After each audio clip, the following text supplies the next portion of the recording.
ప్రియమైన రైతులందరికీ నమస్కారం. పత్తి పంటలో వచ్చే కలుపులను ఎలా నివారించాలో ఈ వీడియోలో తెలుసుకుందాం.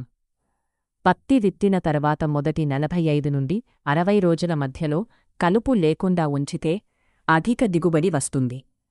ప్రోపాక్విజాఫాప్ 10% ఈసీ మరియు పైరిథియోబ్యాక్ సోడియం 10% ఈసీ ఈ 2 రకాల మందులు కలిపి పిచికారీ చేసినట్లయితే పత్తిలో వచ్చు అన్ని రకాల కలుపులను సమర్థవంతంగా నివారించును.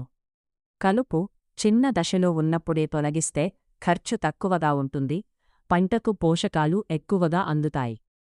ఈ మందు పిచికారీ చేయడం వలన ముఖ్యంగా పత్తిలో ఆకుజాతి కలుపు, గడ్డిజాతి కలుపు మరియు తుంగజాతి కలుపులను నివారించు. కలుపు మందులను సిఫార్సు చేసిన మోతాదులోనే వాడండి.